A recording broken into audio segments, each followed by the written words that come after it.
আজকে আমরা খুব ইউনিক একটি রেসিপি রান্না করব। তো চলুন আজকে আমরা ভিডিওটি শুরু করব। তো আমরা এখানে রান্না করছি হচ্ছে মুগ ডাল দিয়ে মুরগির মাংস। তো আমরা সব ধরনের মশলাগুলো খুব ভালো করে কষিয়ে নিব। আমরা সবাই জানি মুরগির মাংস রান্না করতে কী লাগে।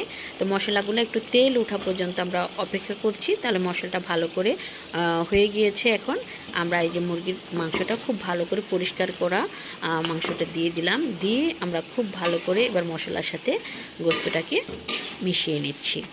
সব সময় কিন্তু একঘেয়েমি খাবারগুলো খেতে ভালো লাগে না, তো একটু ভিন্নধর্মী করে রান্না করছি। তো গোস্তটাকে খুব ভালোভাবে এভাবে কষিয়ে নিব। আর দেখতেও কিন্তু অনেক সুন্দর লাগছে, আর খাবারটা কিন্তু সত্যি মারাত্মক লোভনীয় একটি খাবার। তো গোস্তটাকে কষিয়ে নিচ্ছি, আর যত কষানো যাবে মুরগির মাংস ততই ভালো, কারণ যার যার একটা নিজস্ব স্মেল আছে, সে ঘ্রাণটা হয়তো আর থাকবে না। তো দেখাই যাচ্ছে আমাদের কষানোটা খুব সুন্দর হয়েছে। আমরা এরই মাঝে মুগ ডালটাকে ভালো করে ভেজে পরিষ্কার করে একটু ফুটানো পানি দিয়ে ভিজিয়ে রেখেছিলাম, আর ডালটা কিন্তু অনেকটা সফট হয়েছে। আর এখন ডালটা আমরা দিয়ে দিয়েছি কষানো মাংসের মধ্যে, দিয়ে এবার খুব ভালো করে নেড়ে দিচ্ছি, উলটপালট করে দিচ্ছি, মিশিয়ে নিলাম। আর কিন্তু দেখতেও কিন্তু অনেক ভালো লাগছে এটা, আর খেতে তো অবশ্যই অনেক মজার খাবার। আর বিশেষ করে মুরগির মাংস তো সবাই খেতে পারে। এই যে আমাদের রান্নাটা কিন্তু অনেকটাই হয়ে যাচ্ছে, দেখছি আমরা। অসাধারণ, একদম খুবই লোভনীয় একটি খাবার হয়েছে। খুব ভালো করে আমরা একদম কষিয়ে নিচ্ছি।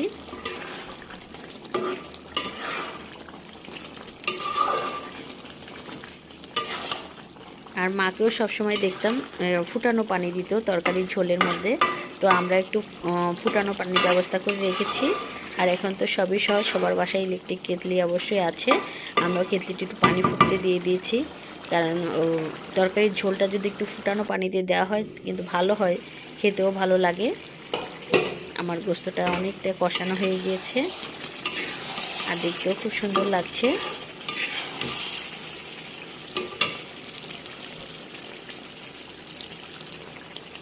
এই যে আমার ফুটানো পানিটা দিয়ে দিলাম।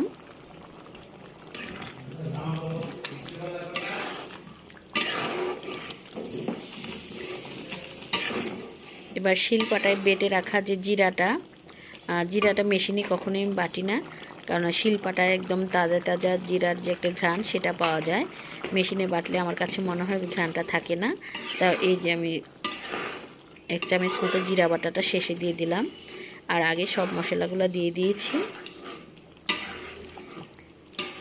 অনেক যে ঝোলের পানি দিতে হবে তা কিন্তু না, আর রান্নাটা হবে একটু মাখা মাখা।